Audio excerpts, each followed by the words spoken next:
All right, we're going to start today's show with a moment of silence. The Steelers got eliminated from the playoffs. The goddamn Jaguars. All right, welcome to the Southbound Sports Show. I'm your host, Richie Leahy. I'm here with Matty B and Rick David. We're going to kick it off with high tempo. Rick, what's your topic for this week? Well, since last week you guys were mad at me for the Cleveland Browns parade, I'm going to continue it again for this week because this story came out that because of the parade, they were able to raise $17,000 for the Greater Cleveland Food Bank. So $17,000 was raised because fans in Cleveland understand, unlike Pittsburgh, when you have a terrible team, you still celebrate it and you raise $17,000 for a food bank. Kudos to the fans for Cleveland to show up and for the raising of the money.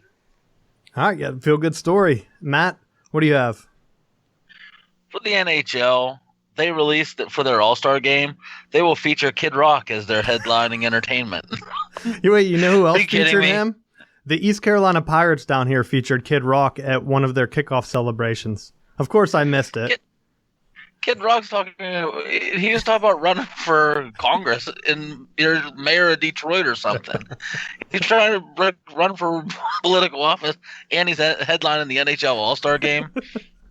Hey, you got to get his name out there.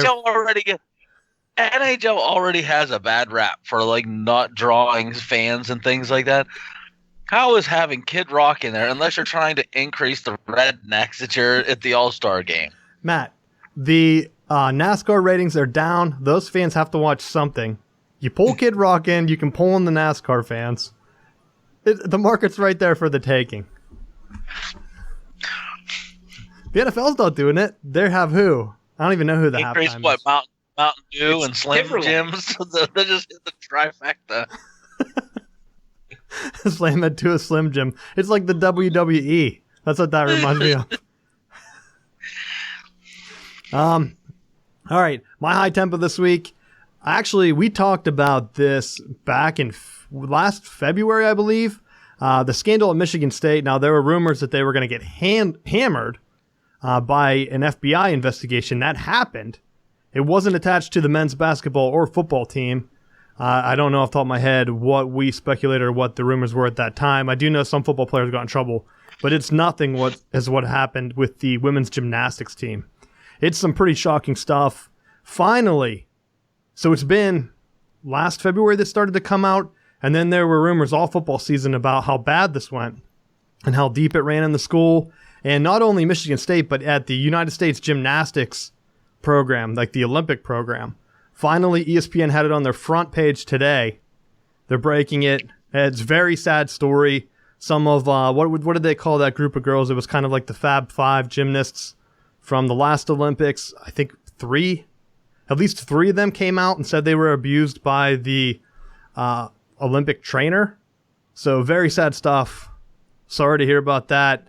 And this stuff needs to get out there more. It shouldn't take 9 months from when the rumors heat up that something's going to happen, and then the FBI is investigating. And what happened was the FBI was investigating this guy, and Michigan State were, but they didn't talk to each other. So he was able to stay there for like 3 extra years. It's crazy stuff. And being like a Pennsylvania-based show, like it's complete opposite the way the media handled the Penn State thing. Penn State had a lynch mob from day number one, and this is kind of slid under the boat. I don't know if it's because it involved the Olympic team or what, but very sad stuff, and I hate to see that, and it just needs to get out there. So find the stories, share them to people, and try to get some publicity on this because it's heartbreaking for the girls. But we'll use that, jump into the Steel City update. We're only going to talk about one team right now, and that is the Penguins for our Steel City update because we're going to go a little bit in depth on the Steelers and the Pirates.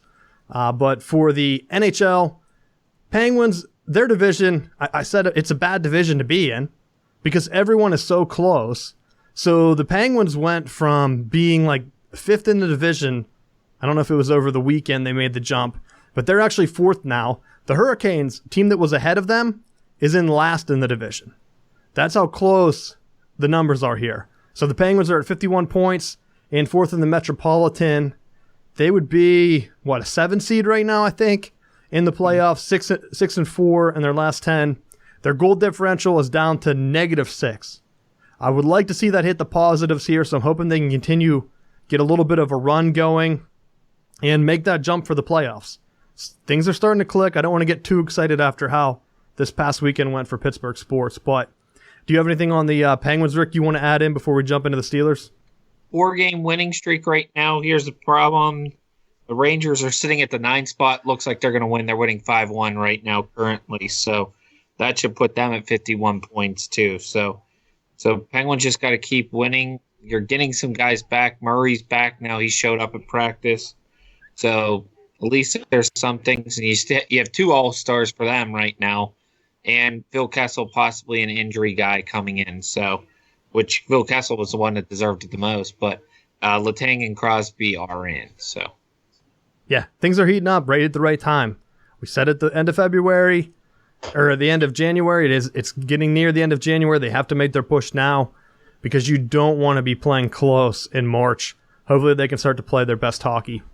And we'll go ahead, I actually missed that on the topics board, but we'll go ahead and jump into the Steelers. Steelers, I have them a terrible towel on and a Steelers scarf. We can just get rid of these.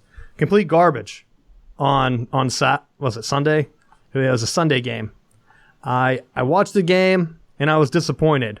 I actually started a feed it's not on iTunes yet, called the Southbound Sports Report. I did a pregame and a postgame. It's audio only.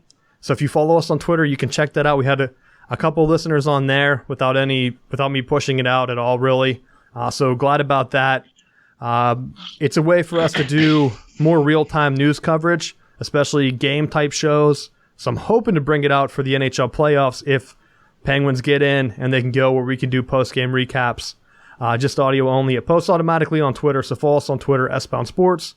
And once it's on iTunes, I'll let everyone know. It's called the Southbound Sports Report. But I talked about the game a little bit afterwards, and I'm just disappointed because the defense didn't step up. Anytime your offense scores 42 points, if you would have told me last week the Steelers are going to score 42 points, do you think they win? Hell yeah, they win. Because the Jaguars were coming off a putrid performance on offense. They couldn't do anything.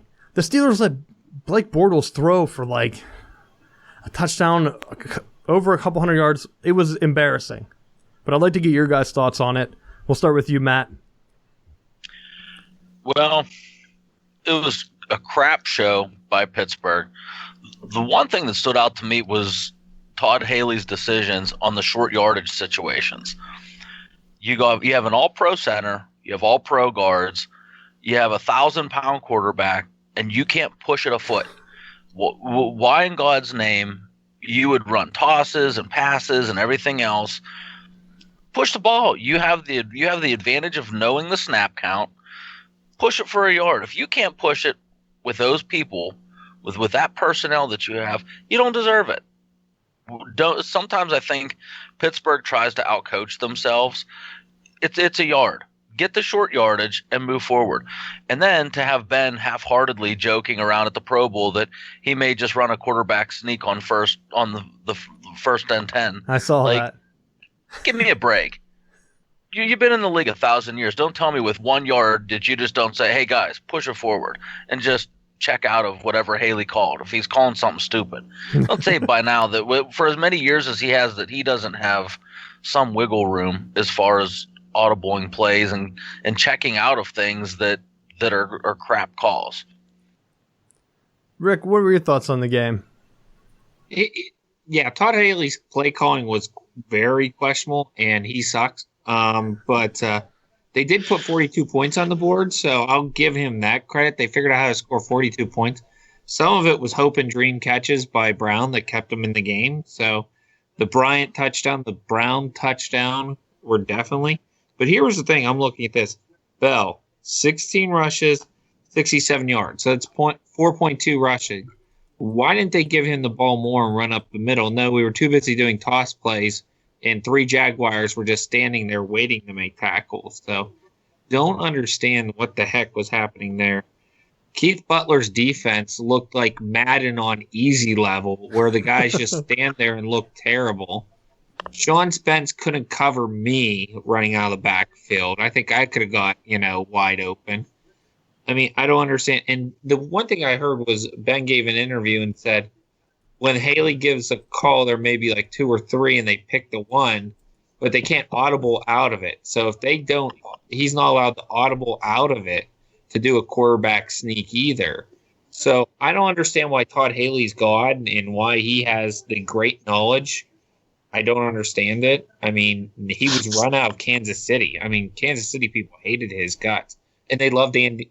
And then they loved it when Andy Reid came there, and I don't get that one either. But so I don't understand it. Vance McDonald should not have been your second leading receiver. It was because they kept leaving him open underneath because they weren't going to have you burn him downfield. So bad defense, bad offense, bad coaching, and now the minority owners of the Steelers want to put pressure on the Rooneys to say, hey, Tomlin, kind of give him something. But I think you still may, and I'm going to start the rumor here that I kind of started on my Twitter. I don't know if I still had it up or not, but Mike Mularkey's sitting out there and he was once an offensive coordinator for the Steelers. So do they get rid of Todd Haley and say, hey, we're going to make you the scapegoat for these past 2 years? You're gone and we're going to bring Mularkey back in. Yeah, I'm hearing some conflicting reports. Ben Roethlisberger went to bat, saying he did not want any changes on the offensive side of things. And wah. The same guy that belly ached about Todd Haley being the offensive coordinator. Now he doesn't want any changes.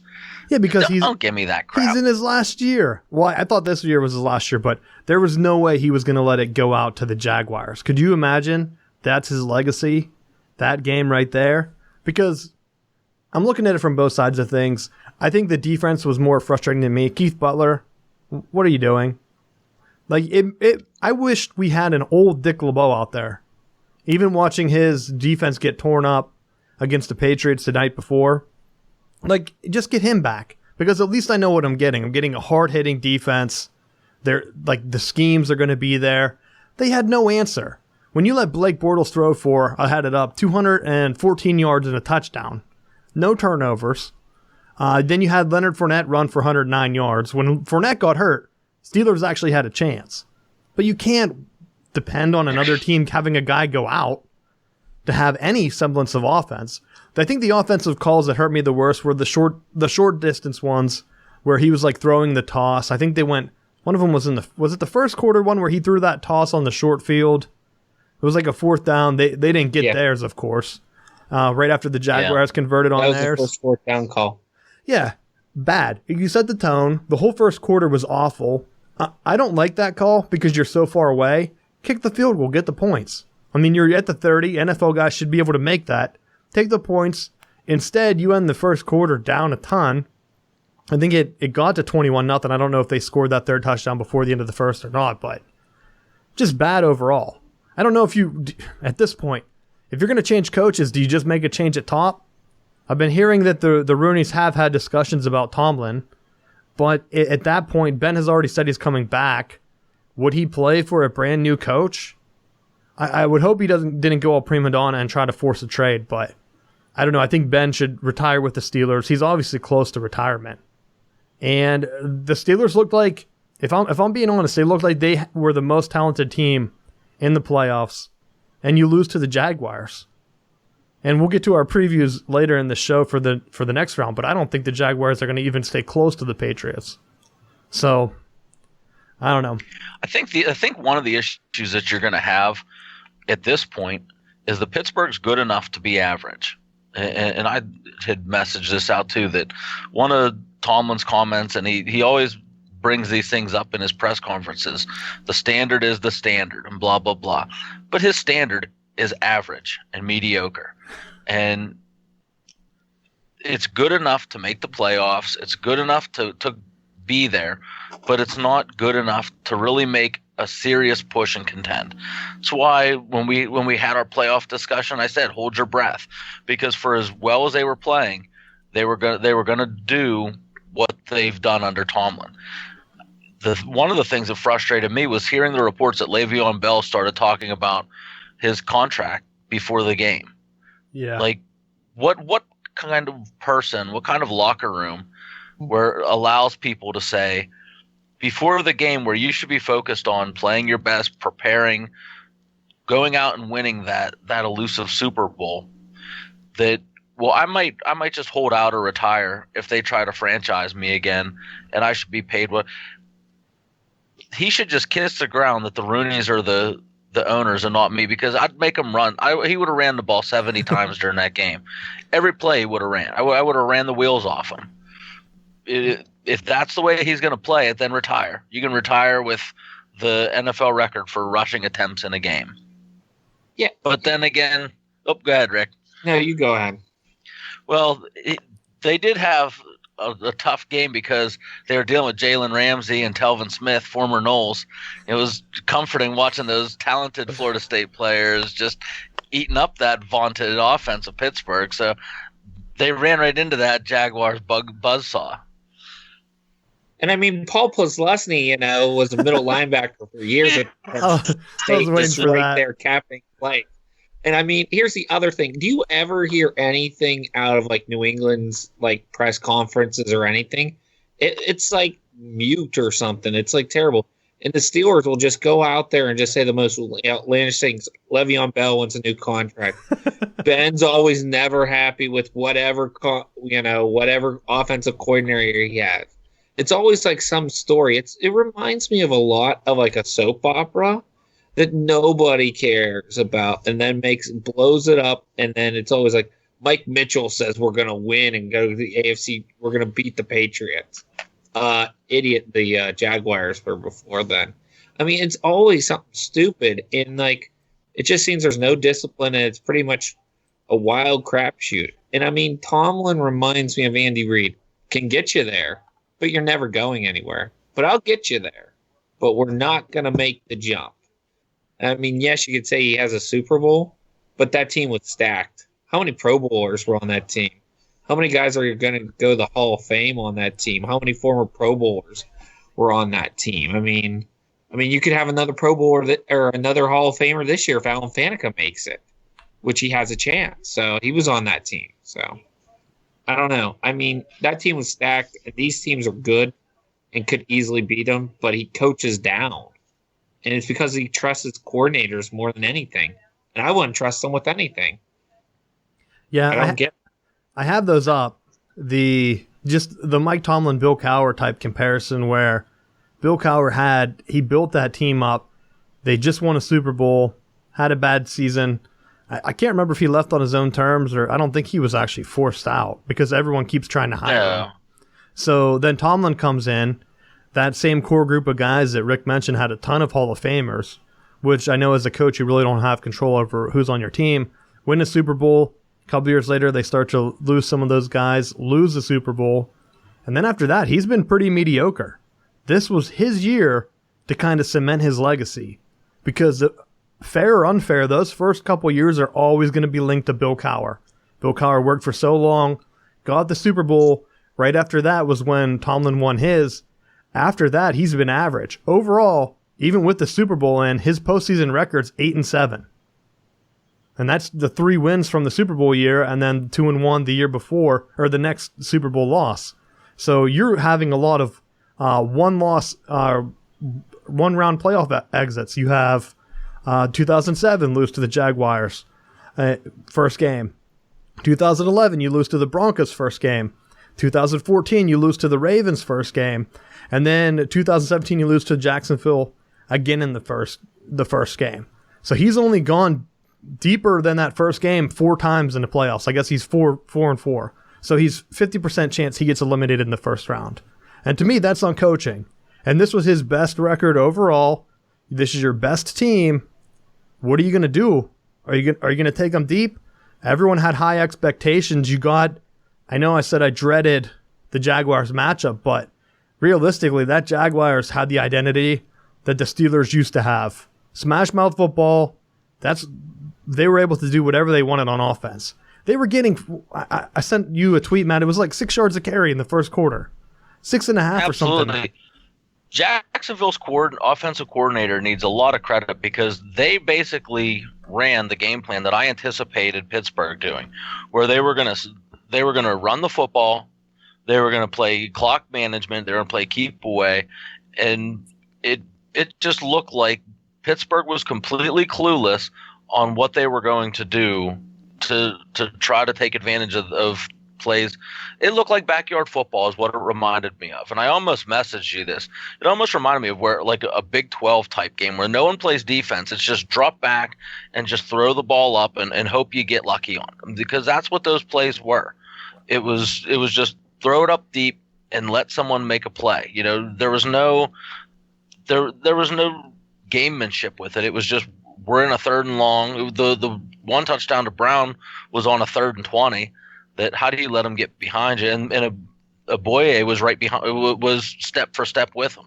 It was just a great play, and it may have even been the Bryant catch that was the 3rd down.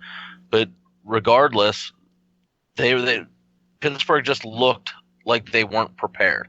Like they were dealing with all kinds of side distractions, and from this franchise, it's unacceptable. I mean, I think the issue that hurts them now is if they actually push the issue of firing Tomlin, how much of that controversy then is going to pressure Pittsburgh into finding another minority coach because of the Rooney Rule? Yeah, that's already been talked about before this even started. And I mentioned the same thing in my post-game show on the Southbound Sports Report. It felt like a Big 12 game, so I agree with you there. It was actually painfully the exact opposite of the Michigan Wolverines this year watching. Michigan had a great defense. You knew they were going to get a stop, and you knew the offense was going to struggle to even get a first down.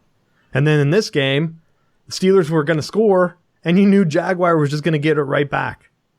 So it was, I don't know which one was more painful. They're both awful to sit there and know, all right, well, here's the Jaguars touchdown. Maybe if we get an onside kick. That's what I found myself hoping for. Hey, hopefully we get this onside kick here, because you knew the defense wasn't going to do anything. Thanks, Keith Butler. Rick, you have anything else to add? I can't believe you made a Michigan reference in here. First off, it's the exact opposite. One had a dominant defense. One had an offense that puts up 42 points in a playoff game. I should have had that stat. How many teams have scored over 40 points in an NFL playoff game and have lost? It can't be many, and I bet the ones that did were mainly in overtime. Yeah. And here they're rushing for the 3 rushers, because there was only Fournette, Yeldon, and Bortles were your only 3 rushers. Their average was Fournette 4.4. Bortles had a 7, and then Yeldon had a 4. So everybody was rushing pretty good for them. I mean, they controlled that. That's 35 plays that they had were all rushing between all of them, because Fournette had 25, Bortles had 5. With some of those were passes to scrambles where he took off, and then Yeldon had 5. But their leading receiver, you would think it's a wide receiver. It's actually the backup running back. It was Yeldon. So, I mean, they did what they wanted to do. I mean, you got to give them credit. I don't think they're going to beat New England, but I give them credit for their game. Hey, not even traffic jams can stop Leonard Fournette. He was in a 3-car accident, and he's still okay. So he's just going to run wild all over the New England defense. I know. He signed the bumper. He's preparing to run into James Harrison. Yeah, he signed the bumper, so the bumper fell off, I guess. So he signed it and gave it to the first responding officer. So that's pretty cool. Side note. I mean, he did come into the league saying that the NFL was slower than he thought. So give him that. He has been putting up. Not many guys come in as a rookie and dominate with a 3-touchdown performance in the playoffs. And he has a good chance of winning your Rookie of the Year, too, in the NFL. He should win it. I can't even name one other good rookie. Maybe, well, Deshaun Watson before he got hurt, but other than that, who? Yeah. So one of the running back from Kansas City, maybe? I don't know. Hunt did have a good year. And I mean, maybe McCaffrey's the only other one that I knew had like an impact and made the playoffs as well. So I know they kind of throw that kind of stuff in there. So maybe it's a 3-team race, but I mean, Fournette looks unstoppable. The Steelers couldn't stop him at all. It was like, I was hoping, like, I don't like to see a guy get hurt, but it's like, why don't you just take a rest, man? Don't come back in the game. And then I saw him back in the game, and he was talking trash, and I knew it was over. I knew we needed an onside kick, and we didn't get it. It was like one of the worst onside kicks, too.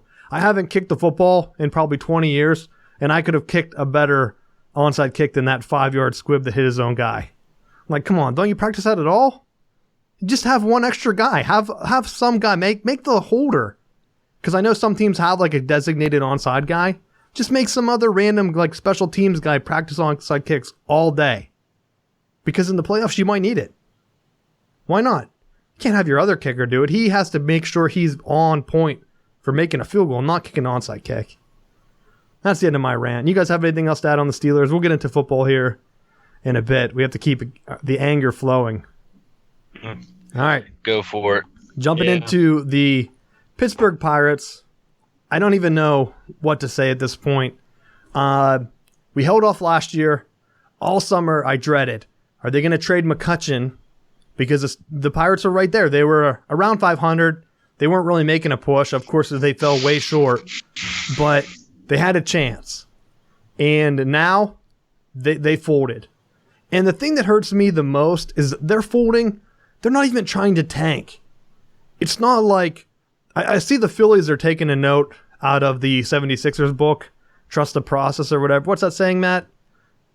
Trust the process. Trust the process. The Phillies payroll is like $36 million. And Rick, what was the number you gave me today? $50 million? It was between 50 to 75 is what the Pirates wanted. Yeah, but what was the TV one? The TV deal is $50 million a year. So the Phillies are getting spotted $50 million a year for their payroll. They're only paying 36. They're tanking. I mean, realistically, you're tanking. If that's what your roster is coming out to be and you're getting spotted $50 million, Pirates right now are kind of in the middle. They're not even average. The Detroit Tigers, who we like, fans of the show, supporters of the show actually, so give them a shout out. They're right there. They're pushing through, even though they're going through a rebuild. Their team salary is right around the Major League Baseball average. The Pirates are lower than. They're in like the 20, 30, 24 range, and these aren't going to be finalists for a couple weeks. And they're still trading assets. They're not trading assets to the point that they're tanking and bringing in a whole slew of rookies. It's going to be a process that starts all over again. It starts over every 5 years. What they do is they trade away some of their key players, keep some of the other ones, and then they never fully rebuild. So they're always going to be like that fourth place team, third, fourth place team. Sometimes they'll fall to the fifth spot. Sometimes they'll rise up. They'll get a run. Some of these young guys come up right before their contracts come up, like in 2013 or whatever, 2012. They make that run, get in the playoffs, and then they lose. I think we talked about it, or maybe we sent it out, that the Pirates are the only team that hasn't been to a championship round of the playoffs or a World Series. And that's just in like and since what was that, the last strike? I think that's what the stat was, like right after the Barry Bonds year. So I don't really have anything else to add. They traded McCutchen. Who knows what they're getting in return? I haven't been able to find that. And they're still paying $2.5 million of his salary. So it's baffling to me. It's like, did you cut him for money reasons? Then tell the Giants, hell no, we're not paying anything. But do something. Like go all in, tank like the Phillies, because I know it's going to make me mad because I hate the Phillies. The Phillies might be my most hated team, maybe the Mets. I don't really feel the same hatred for kind of like the central teams, maybe the Cubs, but they were always on TV, so you assume you'd hate them, but they were always so bad. And they are always like the funny team you just laugh at because they would lose till they won their World Series. So maybe, like the Reds, maybe. I don't know. But the Phillies, in-state, hate them. I always see them. They're the team that the minor league team was always coming into Altoona. What are they, the Ready Fillings or whatever? So just don't like them. And they're tanking right now. And I'm going to call it right here. They're doing the exact same thing as the Astros. In 5 years, when the Phillies win their division, and the Pirates are still fourth, and they're trading away whoever comes up next. If they don't trade Harrison, it might be him. It might be some other young stud they find, and they'll trade them away while the Phillies win a World Series. I'm just gonna punch a hole in my wall or rip up my one of my Pirate shirts or something. But I know it's a frustrating thing. They're not all in. What are your thoughts, Rick? You're a baseball guy. Everybody's following the Houston Astros example. I mean, Houston Astros were the experiment that everybody took Sports Illustrated did the article on them, and they called it, 2 or 3 years ago that they would win the World Series. They did. And a lot of teams are following suit because it makes money overall, and it saves money by you going and getting all these prospects. You look at certain teams. It's taking the Moneyball theory along with blowing up your Major League roster. Houston did it. Milwaukee, who bought pretty much some of the Houston front office. Milwaukee's doing it. They're current, right now they finished with 86 wins. Phillies have done it. San Diego started to do it. They did like a partial thing. They kept about 1 or 2 stars, just like Milwaukee did. They kept Will Myers, so they're on the real bottom scale right now. But you got teams, and Cincinnati did it to a certain extent, but Votto will never do his no trade clause, so he's stuck. But, I mean, here's the thing, and this is what Homer Pirate fans, Yinzer Nation, doesn't realize. You're not better than the Cubs. You're not better than Milwaukee. You're not better than Cardinals. You're better than the Reds because they're so bad. They don't have a pitching staff. So you're fourth place. You're fourth place. You're not going to make the wild card again. You're fourth place.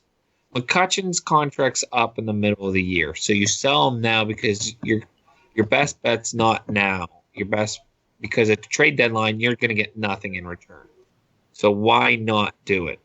Garrett Cole wasn't going to help you win. You got Pirate fans will claim he's an ace. Most teams see him as a 2 or 3. Astros needed 3 to compete because now they are going back to their division, which is the AL West.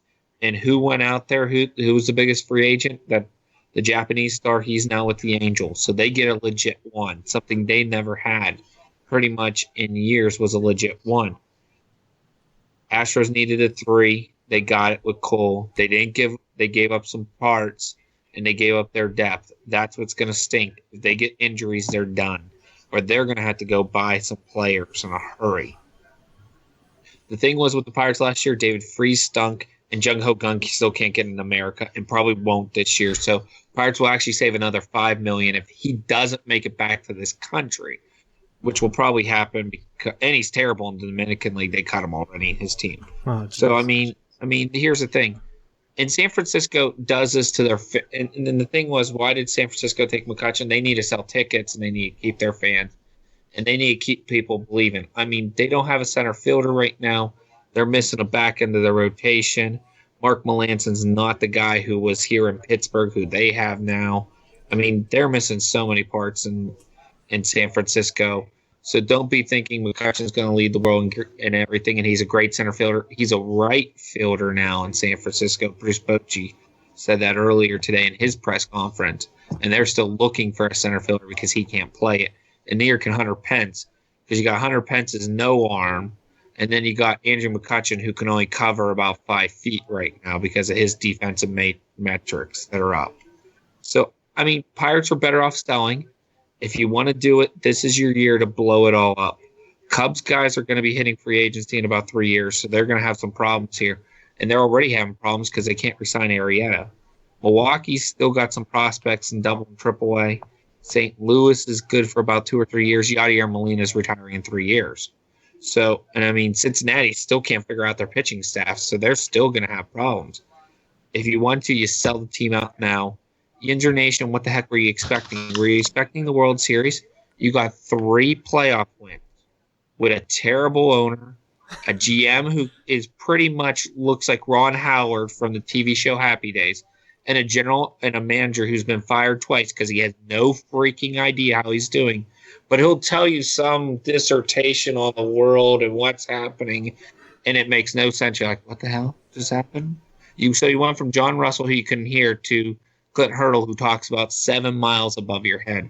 And trust me, he's not going to be around much longer, Clint Hurdle. One day we'll fire him because he can't win. Just look around. So I don't care. Pirates are going to lose, and they're going to lose without – it's a Ralph Kiner theory. Go look it up. Branch Rickey telling you. Ralph Kiner, we're going to lose with you or without you. We're terrible. And they are terrible. We're just happy that the Cincinnati Reds are in our division. Go Cincinnati.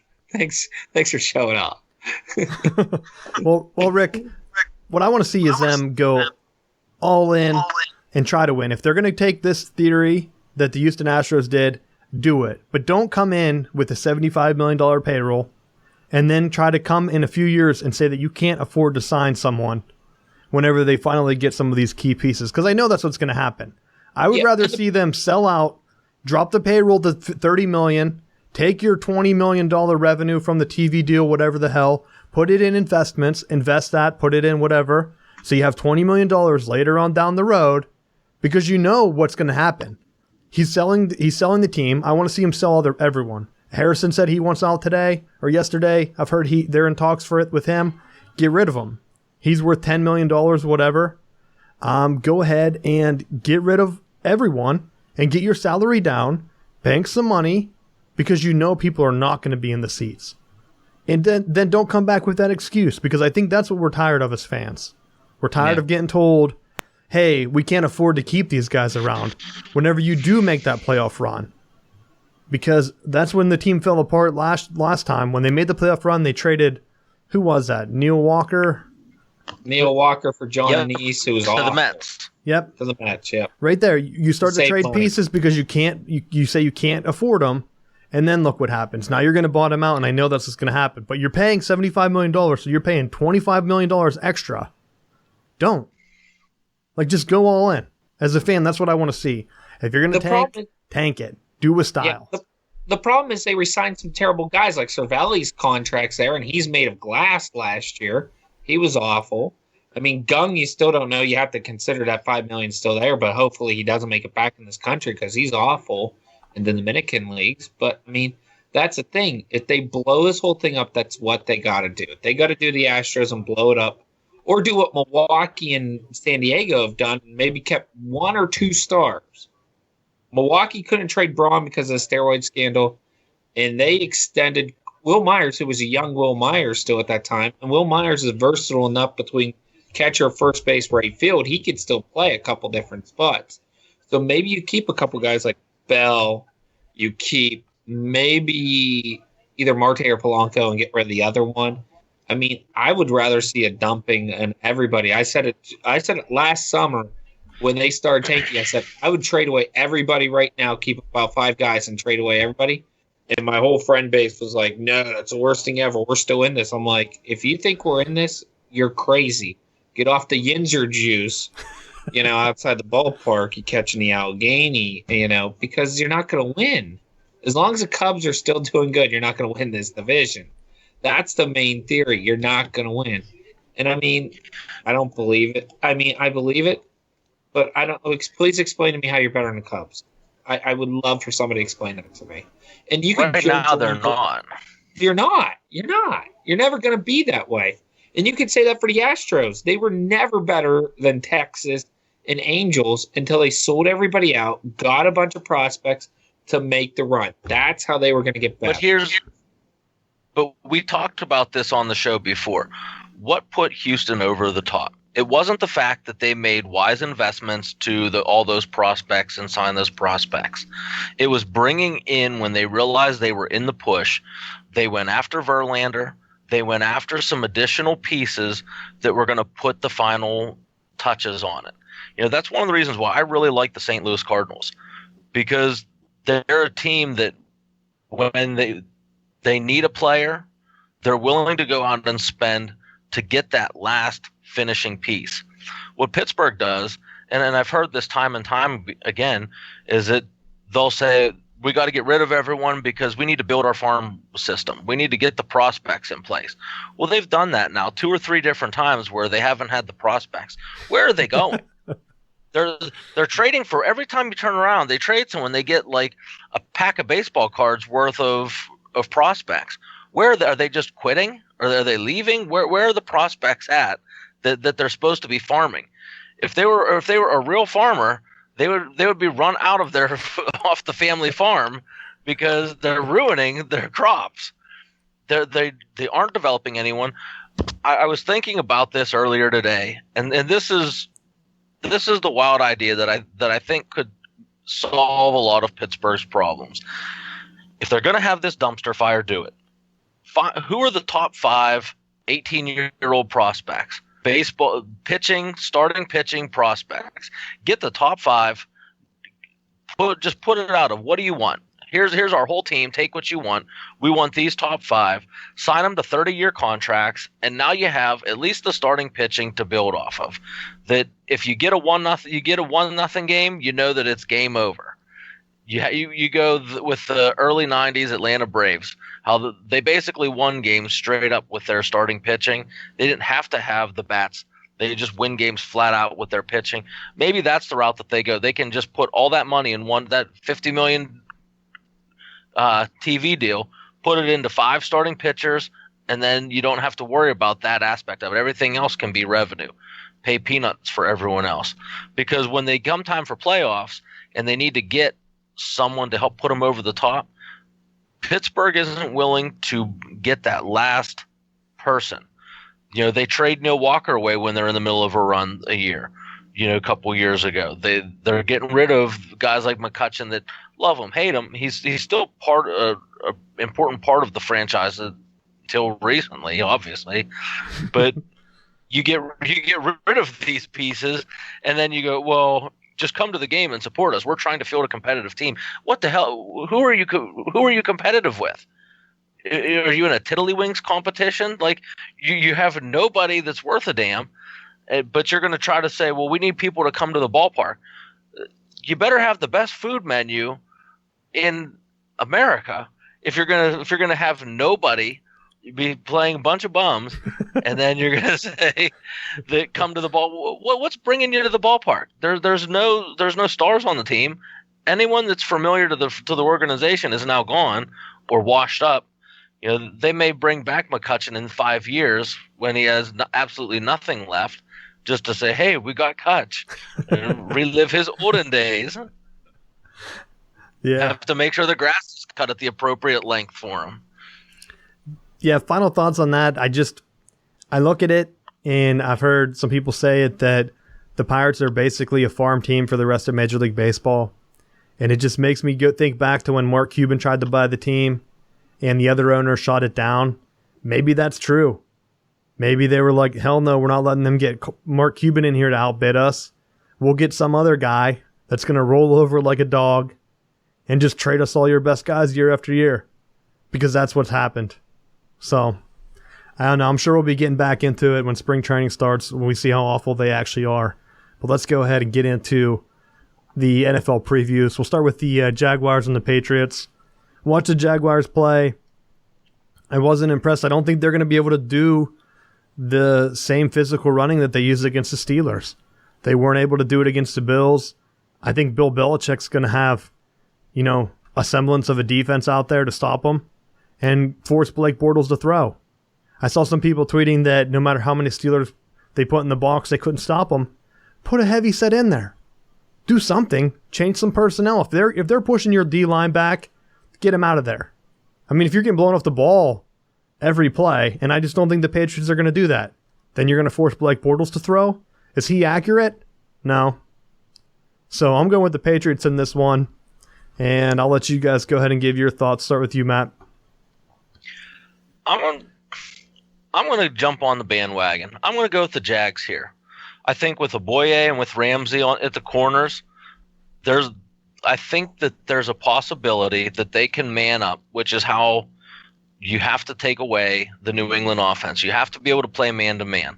And then I think with Telvin Smith being able to match up with Gronkowski and Ramsey and Oboye being able to match up with the wide receivers, it's going to take away some of the crossing routes, the mesh routes that are staples of New England's offense.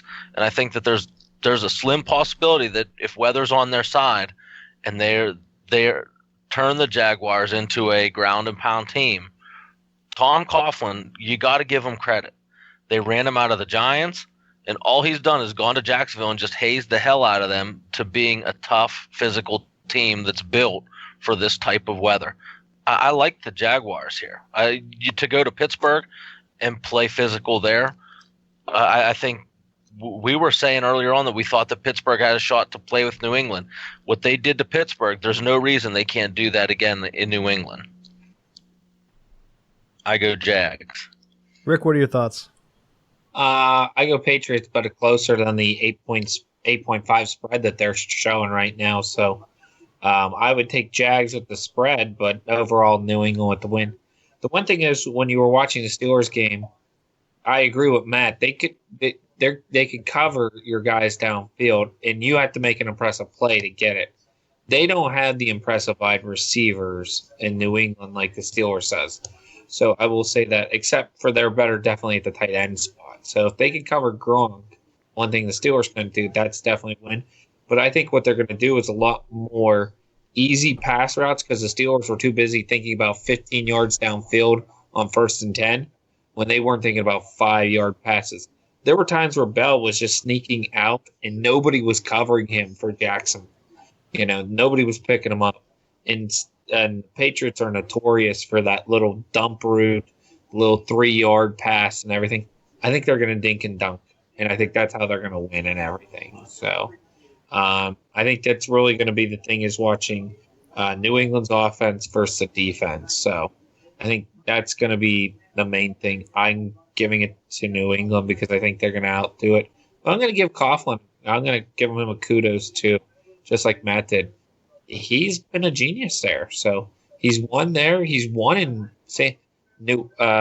with the Giants too. Two Super Bowls, I think, if I remember off the top of my head. They won 2.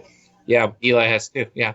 Yep. So he has Super Bowl wins and everything. The guy's a smart football guy, contrary to what everybody says in New York. And the original coach of the Jags. Yeah, Yeah. that's right. And he is the Patriot killer, if we can throw that out there. Both Patriot losses came to Tom Coughlin.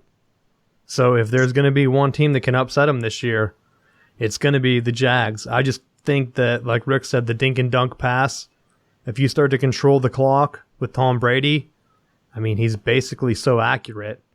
It's why he's the greatest of all time. So until someone beats him like that consistently in the playoffs, now when he's on his last legs and there's heated animosity that people are trying to stir up there in the Patriots organization, I think he's going to be playing with fire because I don't know how much longer he's going to play.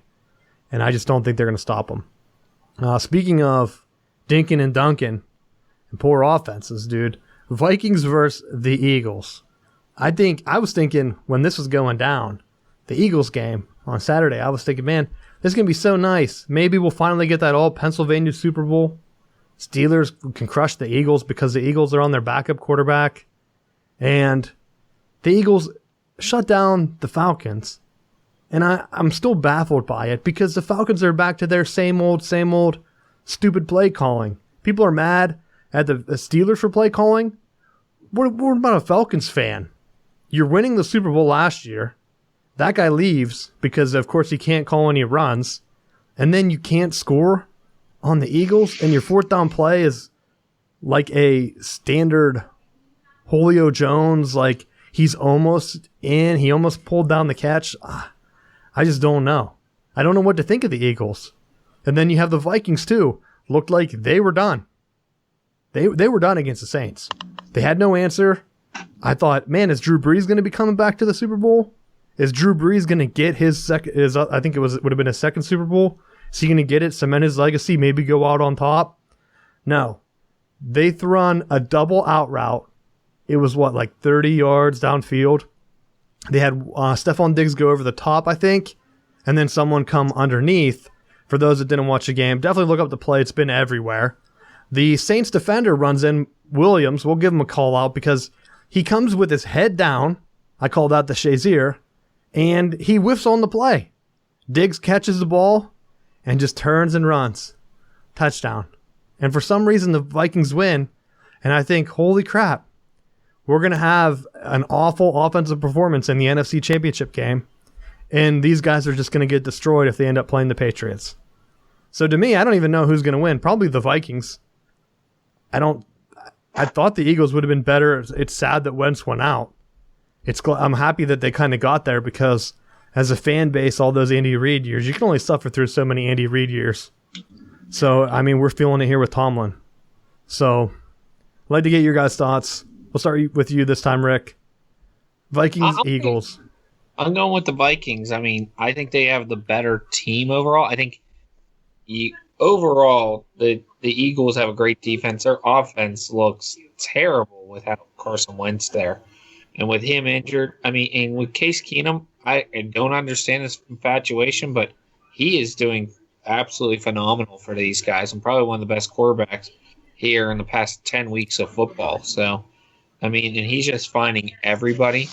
And everyone's new favorite player, Adam Thielen, who went to nowhere school, gets pretty much a walk-on and everything and earns his way to an NFL stardom right now that he's on. So, I really like the Vikings, what they can do. I think they have a lot more weapons and a lot more easier to spread the Eagles out because they're a lot like the Jacksonville on defense. They are very quick and very fast.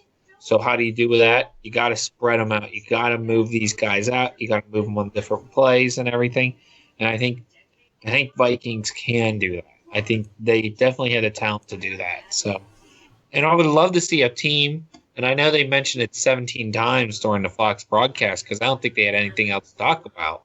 Was that a team could play at home in the Super Bowl series? So heck, let's send the team to the play at home because here's going to be your thing. Whether it's Jacksonville or New England, if Minnesota wins, it's a home game for them. There's going to be so many Minnesota fans. It's going to be like a Minnesota home game in that place. So, Rick, that's assuming Minnesota fans can afford the tickets. Because they can. Because that they're going to be jacked up for no reason. Because what else is there to do in Minnesota right now? Ice fishing? Yeah. That's about it. It is hockey season. Minnesota Wild are still doing half decent, so I don't know what they are in the standings right now. But Minnesota basketball was ranked in the top 20 for men's, so at one point. Did they beat Penn State?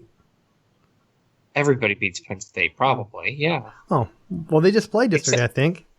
Except for Pitt. I didn't watch it, let's be honest.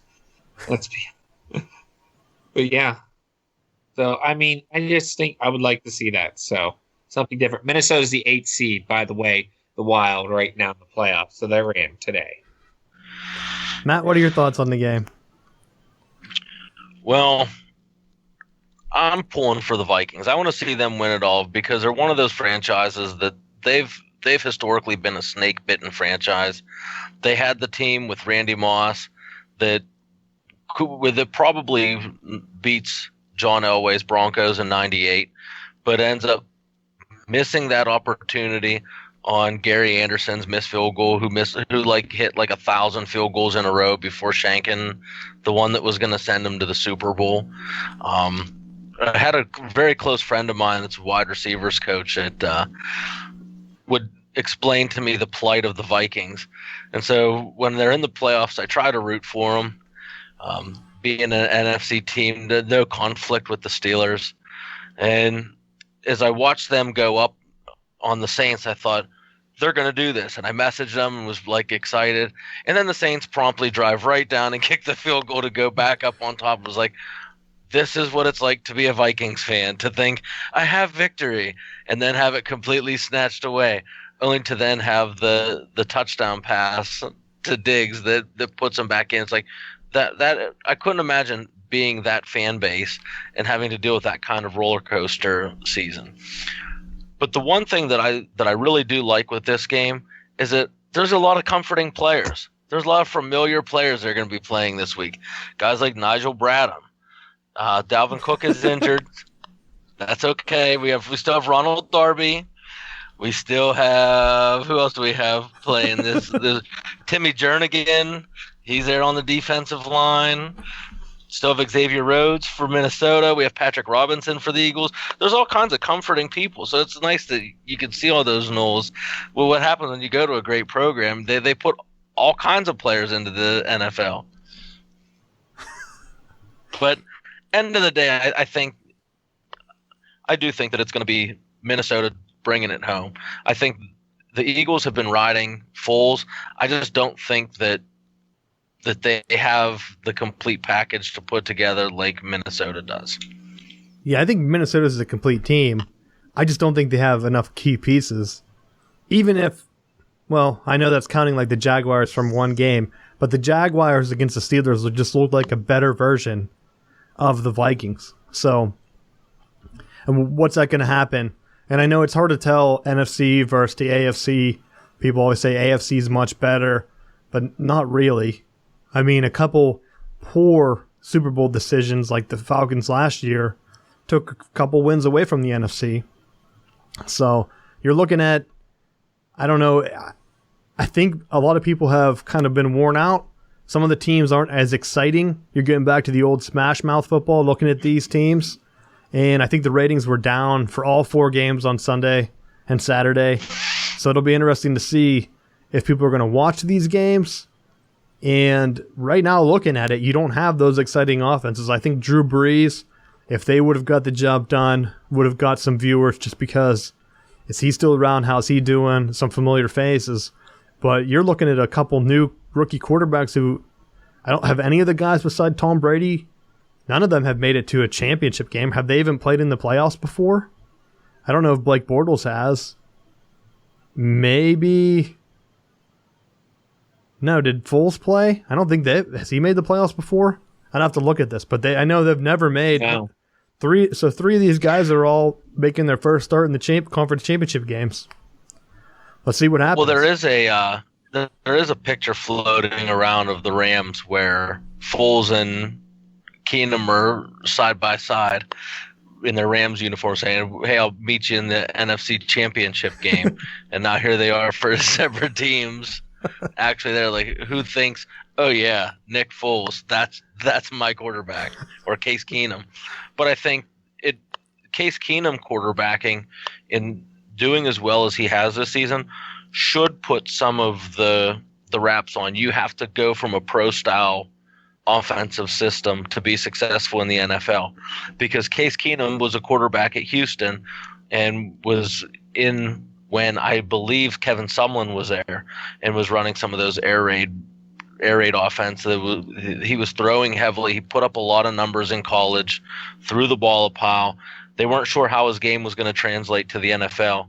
Our boy John Gruden, he called it on his show that said he was going to be something special. And here he is making things happen. Yeah. And $100 million. Well, Foles was there whenever Chip Kelly was with the Eagles, right? He was there the first roundabout, and he looked good. And they were thinking maybe he's going to be able to turn it around. And then, of course, Chip Kelly, his system works well in college. It just doesn't translate whenever you're dealing with millionaire. I mean, like, I don't want to say babies, but a lot of people complain about their contracts, working too hard. Just read through some of the comments. I mean, we already talked about the Steelers complaining about their contract stuff. So they're not going to be doing all this new age fitness. Hey, let's go sleep in a hyperbolic chamber type deal that Chip Kelly was bringing. And, of course, it's going to wear thin. So you have that. He looked like he was good there, so it's kind of like a rebirth there for Philly. He has a second chance. Can he get him to the Super Bowl? And could you imagine what would happen if he gets him to the Super Bowl when the last guy that got him there, Donovan McNabb, they were all in love with? And you never know. I mean, I think they would have a better chance against the Jaguars. If it's the Jaguars, I think you're going to see one of the greatest Super Bowls of all times, Vikings and Eagles versus the Jaguars. Patriots, I don't know. I think Tom Brady's just on fire. So we'll see what happens. Any other closing thoughts? Go around. Start with you, Matt.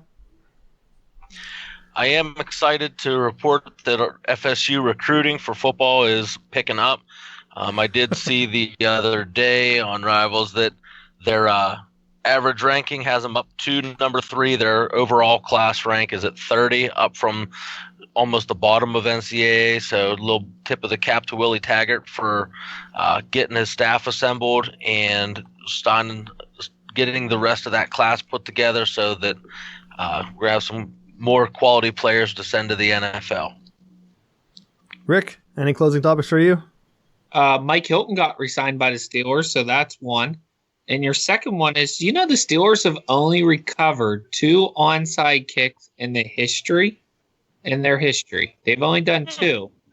I know one's in the Super Bowl, but I can't remember the other one. But that was like your weird Steeler facts of the day. They've only recovered 2. Now, I know the one was in the Super Bowl. That was the Dallas year where they lost.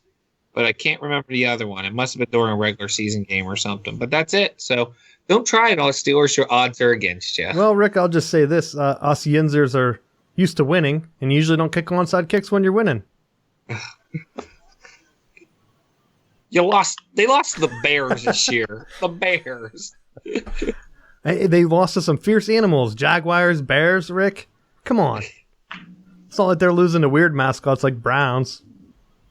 That's true. That's the nice thing about the Steelers. They always get 2 wins a year because the Browns are in their division. Thank you, Browns, again. They give a lot of things away. The Cleveland bump.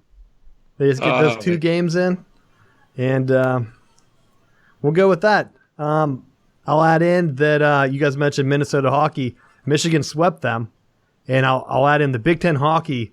Adding Penn State and adding Notre Dame has been huge because the Big Ten is now have 5 ranked teams. Michigan's 500 right now, 10-10, and they're ranked in the top. They only do top 20 teams because there's not that many teams. They're ranked in the top 20 based on how strong the Big Ten is. Notre Dame's number 1 overall, which I don't like to see at all. But Penn State's ranked, Minnesota's ranked, Michigan's ranked, and I think Ohio State's the 5th team. Yeah. So it's good. Get some more programs. I would like to see other teams join in, and even some of the ACC teams. I'd like to see NC State. They have a club hockey team. Bump them up. What's the big deal? Arizona State started a hockey program out west, so they should be in the Big Ten next year. Yeah, I think they are joining. Next year, they're in the Big Ten. Yeah, which is going to be odd. I don't know how that's going to work for travel. Just in hockey, though. Just in hockey. Well, yeah, but you've got to travel from Arizona up to Minnesota. Then you got to travel all the way east to Penn State. I mean, all your games, unless they figure out a way. I know it's only 1 travel a week, but still, you're not going to be. I think it's going to wear them out. We'll see if they try to get some other teams over in their area to sport up. And I wouldn't mind if some other Pac-12 teams build up some hockey. I just don't know if there's going to be any that would help alleviate that distance of travel. Because if you think about it, there's none in the Midwest that have teams. Even like the closer teams like Iowa, Nebraska, I don't think they all have teams. So Bowling Green does. Bowling Green's, that's still in Ohio, though. So they're going to travel states away for that. But always good to see Michigan ranked in basketball and hockey. 2 big winter sports. So we'll end with that. Thanks for listening. Check us out. I'll keep everyone updated on the Southbound Sports Report, but that's another podcast you can subscribe to. It's shorter format, less than 15 minutes, and it's a way for us to get news bites out to you. Check it out. We did the Steelers post-game, and we did a pregame, kind of similar. You probably don't want to listen to the pregame because a lot of the stuff that I talked about, stopping the run, didn't happen, so it's frustrating. But we'll see you guys next week. Thanks for listening.